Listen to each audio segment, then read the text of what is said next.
What's up, guys? Andy Drifter here. Thank you for tuning in. Today's video is going to be part 16 of some of my favorite autographs. I'm going to feature signatures from players who were part of the Big Red Machine. Look, the Cincinnati Reds, they absolutely dominated the National League from 1970 to 1979. Within that time frame, they won 6 division titles, 4 National League pennants, and 2 World Series. Now, the Big Red Machine, it consisted of 8 players. I got autographs from 5 of those guys. I'm going to include an extra autograph. He wasn't part of the Big Red Machine, but he was part of the Reds in the early 70s, so I feel like he is worthy of mentioning. He did win 2 Gold Gloves. So I'm going to roll these autographs out for you. I hope you enjoy it. Check it out. Tell me what you think. First up to bat is a signed 8x10 of one of the greatest catchers of all time, Johnny Bench. He played 17 years in the big leagues, and all 17 of them were in Cincinnati. And during that time, he did it all. 2-time MVP, 14-time All-Star, 10-time Gold Glove winner, 389 career home runs. He did have 2 home run titles, and he was the World Series MVP in 1976. This debate, it's really not much of a debate. Who is the best hitting catcher of all time? That typically goes to Mike Piazza. He did have a career .308 batting average. Johnny Bench finished off with a career .267 BA. But when you talk about who is the most decorated catcher, it really is not much of a debate there. Johnny Bench, in terms of his accomplishments, outshines Mike Piazza. He got the rings. He got the Gold Gloves. Mind you, Mike Piazza, he never did win a Gold Glove. Couple fun facts about Johnny Bench. He did serve in the Army Reserve for 6 years, starting in 1966, and he was the first baseball player to ever be featured on the front of a Wheaties box. That happened in 1989. So that is my first autograph. I got this at Sports Gallery in Forest Park, Ohio, which is a suburb of Cincinnati. They specialize in Cincinnati Reds memorabilia. So that is an amazing place, and I got a chance to meet him and get this signed. So that is piece number 1 that I'm going to share with you. And just like my Johnny Bench autograph, this too was obtained in person at Sports Gallery in Forest Park, Ohio. You are looking at a signed 8x10 of 9-time All-Star Dave Concepcion. He played in the big leagues for 19 years. He too also played his entire career in Cincinnati. And just like Johnny Bench, he finished off with a career batting average of .267. He is a 5-time Gold Glove winner. He, along with Joe Morgan, they made one of the most fiercest middle infield tandems of all time. One thing worth mentioning about Dave Concepcion, he was the All-Star MVP in 1982. Not much else to say about him other than the fact that he was one hell of a nice guy. He is originally from Venezuela. He always wore the number 13 because his mother was born in 1913.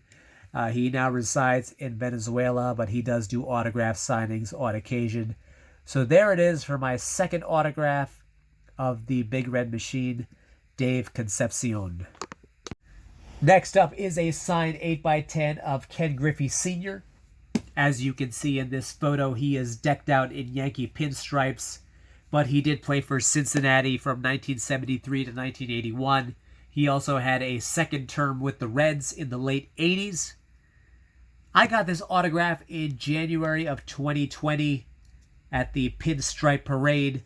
For those of you that live outside the New York, New Jersey tri-state area, the Pinstripe Parade was an annual autograph session of players who spent some or all of their career in pinstripes. He is one of the least personable athletes I've ever met. No hello, no eye contact. Sign the picture, keep it moving. I'll give him the benefit of the doubt. Maybe he was having a bad day, or maybe he's just like that. I've heard numerous stories of his kid also being a jerk. So maybe the apple does not fall far from the tree, although I never met Junior. Griffey Sr., he had over 150 career home runs. He had 200 stolen bases and over 2,000 career hits. He did make 3 All-Star teams. And regardless of what his personality is, he did lay the foundation for one of the greatest players of all time, Ken Griffey Jr., what could have been had it not been for all the injuries. he would have easily had 700, 750. Maybe he would be the all-time home run leader. Who knows? But there it is. A signed 8x10 by Senior. And on the lower right-hand corner, it is authenticated by JSA. You are looking at a signed autograph card of 1966 National League Rookie of the Year, Tommy Helms. At the top of this video, I did mention that one of these players I'm going to feature was not part of the Big Red Machine, but I feel like he's worthy of mentioning. He was part of the Reds in 1970 and 71. Both years he won Gold Glove at second base. He was traded the following year to the Astros, and in exchange they got another second baseman by the name of Joe Morgan, who went on to make the Hall of Fame and become one of the best second basemen of all time. Helms also played for the Pirates and the Red Sox, and he was a Reds manager for parts of the 1988 and 89 season. In 88, he served as manager when Pete Rose was ejected and suspended for bumping into an umpire, and then in 89, when Pete Rose's gambling allegations came to light and was booted from baseball, he took over the reins, but he did not last the entire season as Lou Piniella took over for him. I obtained this autograph in June of 2018, right before a Reds game. At Great American Ballpark, like many other baseball stadiums, they will hold autograph signings of former players before and during games. This was one of those occasions. Like I previously mentioned, it is always good to have a stack of these autograph cards. This autograph signing came to my attention on short notice, so it came in handy. But there you have it, an autograph card of two-time All-Star, two-time Gold Glove winner, and 1966 Rookie of the Year, Tommy Helms. This is the only autograph featured in this video that was not obtained in person. You are looking at a signed 8x10 of Hall of Fame first baseman Tony Perez. He was inducted into Cooperstown in 2000, as you can see in that inscription. He had 2 terms with the Reds. He played from 1964 to 1976. During that time, he made 7 All-Star teams, and he also finished off his career in Cincinnati from 1984 to 1986. He's got a well-storied career, 379 career home runs. He was an RBI man. He is number 32 on the all-time runs batted in list with 1,652 ribbies. He's also got over 500 career doubles, as well as over 2,700 career hits. In the 70s, he had 954 RBIs, which is second most in that decade. The only player to have more was his teammate Johnny Bench, who had over 1,000. Perez, he had 3 top 10 MVP finishes in his career. He was voted into the Hall of Fame on his 9th try. Back then, you could stay on the ballot for 15 years, so long as you got the minimum 5% of the votes. He eventually did get in. He was the glue that held together the Big Red Machine. A lot of different personalities on that team, so he often played peacemaker. He also spent time in Boston and Philadelphia. So there it is. If you watch part 15 of this series, I talk about my Charles Barkley autograph and how I only paid $25 for that. This here is authenticated by Palm Beach Autographs. They are based out of Miami. They do have a store in Jacksonville, and that is where I bought 7 mystery envelopes. Each envelope was guaranteed to contain a signed 8x10 by a Hall of Famer. I pulled the Charles Barkley out of those 7, and I also pulled out this Tony Perez autograph out of those 7 envelopes. So there it is. And last up to bat is the hit king Pete Rose, a.k.a. Charlie Hustle. You gotta love this photo here. Diving in head first into home plate. Rocking the sideburns, the helmet flew off. I could do an entire video on his list of accomplishments.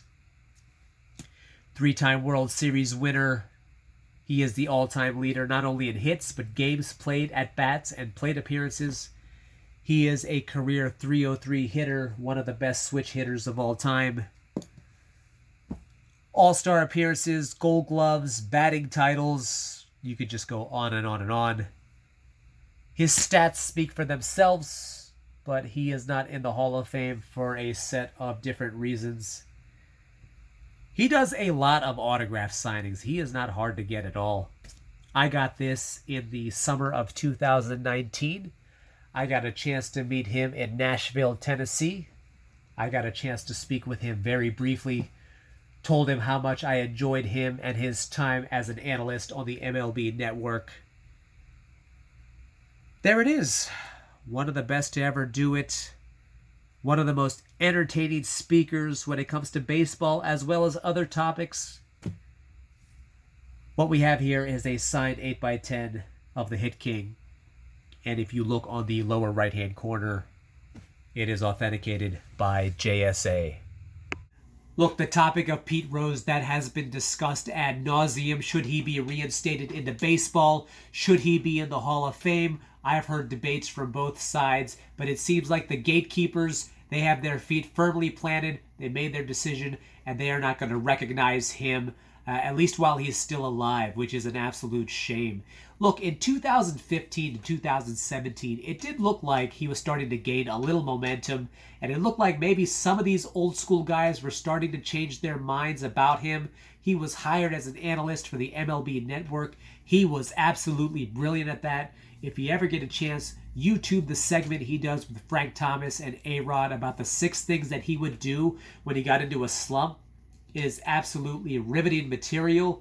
The Phillies, they had a ceremony planned to retire his number on their Wall of Fame, but right before that, a story surfaced about him committing statutory rape against a 14-year-old girl. Now, his excuse was, I thought the girl was 16. That's what she told me. Back then, that was the age of consent in Ohio. In any case, when that story surfaced, the Phillies, they squashed the ceremony, and whatever little chance he had at that moment of being reinstated into baseball was done and over with. Charlie Hustle, he does quite a few speaking engagements, and the way he is able to captivate a room with his storytelling abilities, he's informative, but he's also able to inject humor and style about his playing days, his former teammates, and some of the greatest players that he played with and against. Even when he's razzing on some of the current players and what he said about Joey Gallo last year. How can you strike out that many times? Ray Charles wouldn't even strike out that many times. I'm paraphrasing what he said. But he is one of the truly gifted storytellers. It is a shame. I can only imagine how entertaining his Hall of Fame induction speech would be. I think baseball should meet him halfway. Maybe reinstate him and hold formal ceremonies to retire his numbers in Cincinnati and Philadelphia, and then maybe wait till he passes to induct him into the Hall of Fame. That would be a decent compromise. I mean, not like baseball would listen to me, but that is my take on it. But it doesn't seem like that's going to happen anytime soon.